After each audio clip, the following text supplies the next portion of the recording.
Welcome to the Biz Gone Social Podcast. We help entrepreneurs navigate how to get known, get customers, and get the edge over their competition. Here is your host, Lorraine Duncan.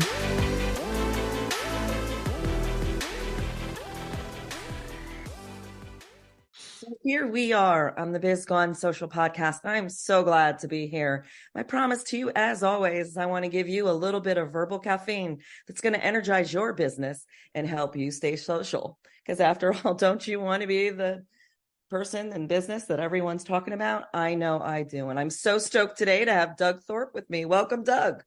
Hi, Lorraine. Great to be here. Thank you. So can you tell my audience a little bit about what you do and who you serve? Yes, I am an executive coach and a business advisor. My primary client is that entrepreneur business owner who has gotten their business to what a lot of people call kind of a mid-cap status. They've been in business a couple of years. They've got 10 or more people on their team, and they are looking for ways to break through that invisible wall that they're feeling about where their business has sort of plateaued. And that's where I come in and help with assessments, ideas, and analysis, and create a blueprint for taking it to the next level. Wow. And so with that comes dealing with leadership and positioning. And I'm assuming that next level is the scale level. And that's a pretty hard thing to get to, especially if you've been operating under the, like I would say, the mindset of a small business per se. So how does one get through? Like, what is one thing that when you're moving up to the next level that you need to get through as a business owner? Well, the way I like to talk about it, there's a small piece of real estate every business owner has possession of. It's the 6 inches between their ears. And there's a lot going on in that space. And the thing that used to mystify me in my early career, I was a banker, and this is when I was first introduced to this phenomenon of an owner, founder with a great idea, turning it into a real business and having some success with it, but then hitting this invisible wall. Just all of a sudden, just can't do anything different to keep it going and keep it growing. And I started studying that, and I realized it was all about that space up here. And part of it, yes, you can argue it's making the pivot from founder to CEO. And a lot of that involves things like giving up a little bit of control, delegating authority to other people on a leadership team that you begin to nurture and develop, and allow the span of control to grow with the company. And if the founder doesn't do that, they're going to maintain that status that they've got a limited capacity. They're only so many hours in their day. And I don't care how smart you are and how motivated you are, it creates a bottleneck in your business. Yeah, absolutely. It's kind of like I know that when I was reading your profile and everything, you talked about, shifting from a doer to a leader. And so there's kind of I have a two-part question here is how does a founder shift? Because when you invent your company and everything, you're actually doing all the work. How do you shift from the doer to the leader? And the second question is if you have a bunch of people that are on your team that are doers and you need to make one of them a leader, how does that shift happen? Maybe you can give insight with that. Well, you're spot on, and that is part of the challenge. So let me talk about the first half, that founder that had the great idea, maybe even had the skill and talent to produce this thing, the service or the product that is going to market. You obviously, the only way you're going to be able to scale is to be able to replicate, repeat, and sustain the design, the effectiveness of it. So, that involves being able to teach others how to do it and show them how to do it so that they are, in fact, fulfilling the vision and the quality and the expectation that you as the founder have. And that's not an easy task, but it's going to have to happen unless you as the founder are happy with a personal lifestyle business. If you can make 100 widgets a week in your garage and make the money you want to make to build the lifestyle you want, there's nothing wrong with that. I'm not saying everybody has to go out and, become the next multi-million-dollar business. But if you do, in fact, want to grow some long-term wealth for the good of your own family or community, you're going to have to open the lens and expand that vision. And the other thing you mentioned, raising people up from the ranks, that is where the skill and ability to do hiring and selection and placement really gets to bubble up to the top in criticality. If you have built your company by hiring friends and family, you probably don't have the right people on the bus, to be really blunt about it.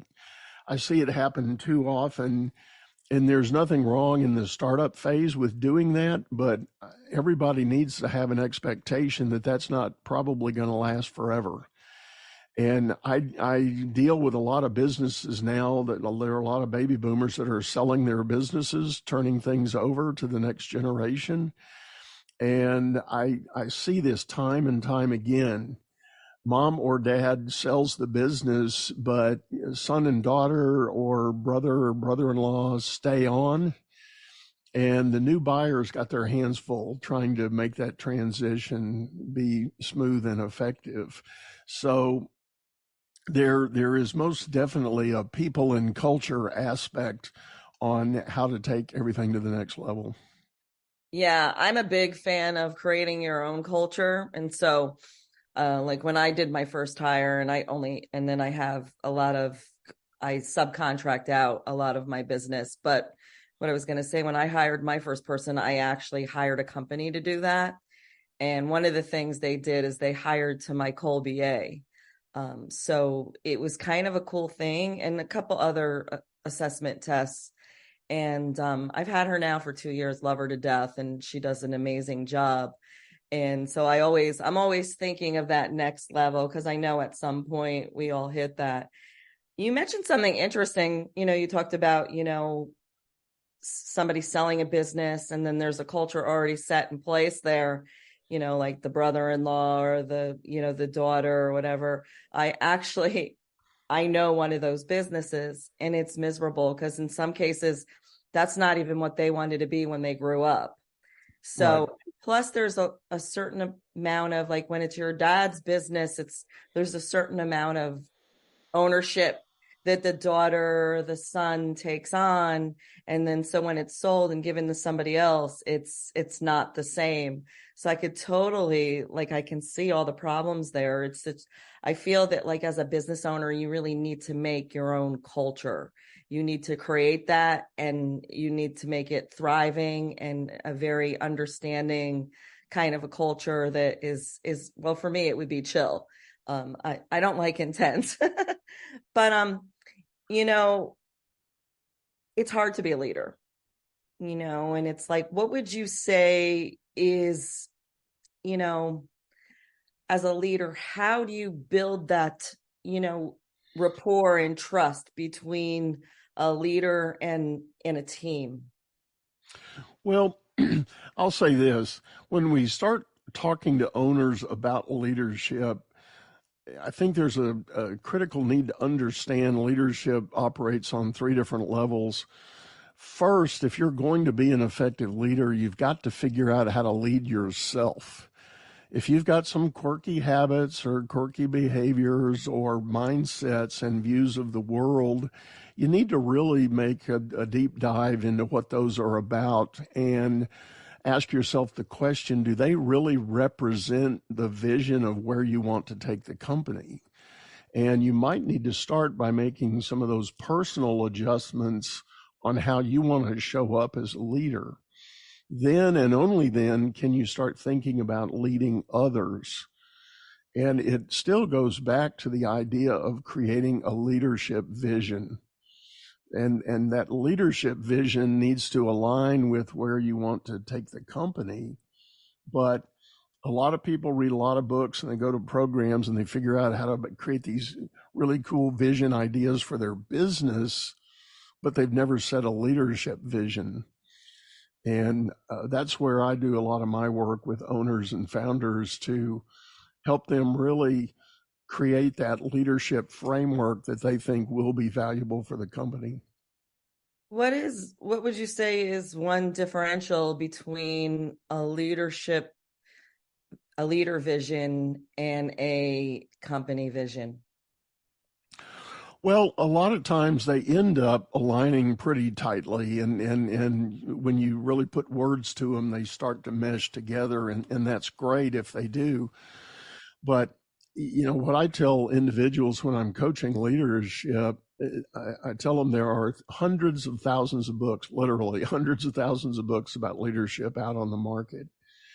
And if you read through any of them, you're going to realize most people talk about creating kind of a list of attributes of what you can admire and maybe aspire to be as a leader. And when I start working with people, they come up with things like, well, I want to be trusted. I want to have integrity. I want to have character. I want to be empathetic. I want to be a servant leader. I want to give. I want to, on and on and on. And that's great. But my point is, a lot of people don't ever think about that to even get started. They don't think about what those things really mean to them. And the reality is, for anybody that's been around the block a couple of times, you've observed enough with people you've worked for or worked with to know what you believe is good or bad leadership. And you can build that list of those values and attributes for yourself. And then I encourage people to take ownership of it. Say, okay, this is really the kind of leader I want to be. And when you make the list, then you do that assessment part and you say to yourself, well, I'm pretty good in the giving and the trusting and all that, but maybe I don't listen very well. When somebody brings me something, I'm always thinking and I'm always jumping in and I'm not giving them a chance to really express themselves. So that's an area I need to work on to be a better leader. And I love that. That's the development process to go to. So can anybody be a leader? I would say my experience is generally the answer is yes, but it's undeniable that there are some people in the world around us that are not meant to be leaders. They're just not for whatever reason, and that's not to be disparaging to them, but most people, if they try to do the work, pay attention, and really lean into this idea of developing their own leadership ability, they can become some form of an effective leader. Yeah, I love that. And I love how you mentioned, earlier when we're talking about on this subject that, willing to state all the things and then the things that you need to aspire, because, we're all in this journey together, and part of that journey is always learning something new and always improving as a human being. So I think that that's really, really important. I'm going to shift gears here now. This is the part of the show where I like to think we get a little bit more real. You are an entrepreneur, a business owner. What do you love most about being in business for yourself? Well, I definitely like the freedom of it, and I'm in a stage of life where, on one hand, I've told my wife, don't get your hopes up. I'm never going to retire. As long as I can find opportunity to do the things I love to do, I'm going to keep doing it. And God willing, I've got the health and mental faculty to do that. I'm going to stay out in the game. I love learning. I am a perpetual learner. I love mentorship, both giving and receiving. This year I turned 70 and I still have 3 mentors that I rely on for advice and guidance along the way. It's a lifelong habit I created many, many, many years ago, and it's just something I really enjoy doing. Yeah, I totally agree with that. I can't ever, I'm not as close maybe as you, maybe I am, but I'm about 5 years away if I was officially going to take, Social Security and all that kind of stuff. Yeah, who can live on Social Security today anyways? But the deal here is that everybody, who knows what we do, maybe some of them admire us, maybe some of them think we're cool, maybe some of them, like my parents always ask me when I'm going to get a job. But what is one real struggle that you as a business owner faces in today's world? Well, I'll be very transparent, Lorraine. For my business, ironically, I hate the sales part of the game. I hate trying to generate leads, and all businesses need to go do that. If you don't have revenue on the top side, you're not going to be able to sustain things and keep things going. Fortunately, I have a very nice network that's largely referral based now. I don't have to spend a lot of money on advertising. In fact, actually, the last half of this year, I've done a zero spend on advertising.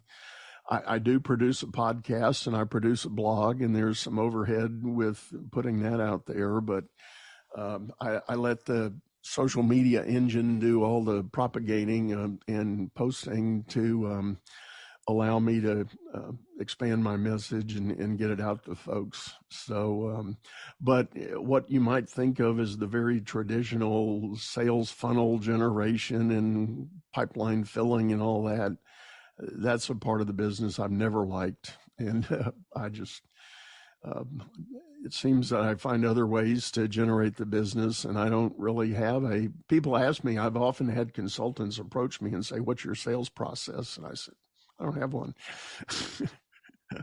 Yeah, and it's funny that I bet you if I asked 100 entrepreneurs if what is their biggest struggle, most of them would say sales, because we all, it's how we perceive sales anyways. It's like, and it's always the icky car salesman. And we've all had dealings with the icky car salesman, but realizing that, for me, my sales funnel is my networking. I have an incredible network like you do, but I mean, I don't sit behind my computer and every day get up and go, oh, because I don't believe in hope marketing either. I hope I get a client today. No, you actually have to be out there, and people have to see you and know what you do. So it's kind of really important. So one piece of advice, universal, that would be like, because my audience consists of anybody who may be thinking of owning a business all the way up to seasoned business owners. What is one universal piece of advice that you could give them? The one thing I like to talk about, and it comes up often in today's crazy, volatile world around us, there's a lot of uncertainty, a lot of chaos, a lot of frustration out there. I think people need to seize the day. They need to be intentional about what they want to do, literally day by day. You can create your 1 year business plan or your 3 year business plan, but unless you have decided that you've broken it down into bite-sized chunks and what can I go do today that's going to move the needle on my business, and be intentional about getting that done, you can waste a lot of daylight answering emails and posting on social media and playing in your business or getting busy with your business. But if you don't have that intentionality about some big rock that you want to move this today or this week, you're going to be perpetually chasing the dream. Yeah, and it's funny. You mentioned working in your in your business, and we should always be working in our business and on our business. Right. It's really important, I think. So you earlier had mentioned, this is going to be the final question, but you mentioned earlier about there's many books on leadership. Could you share a book that you have read that has been instrumental in your growth and helped you move forward? Well, I happen to be, as many are, I have followed John Maxwell. I am a Maxwell certified coach, among many other things, and his 21 Irrefutable Laws is probably the top of my mountain for this idea of creating a personal leadership framework. He's pretty well encapsulated, and you can argue about the vocabulary, and it's non-consequential, but his list of 21 attributes is pretty darn comprehensive. And I've even challenged my clients to take a look at that list and check off the ones they think they're already strong on, or the ones they aspire to, and use that as a guide to craft that personal leadership framework that you want to hold on to. Yeah, that's a great book. I remember using that, I was in a leadership role, but it had nothing to do with business.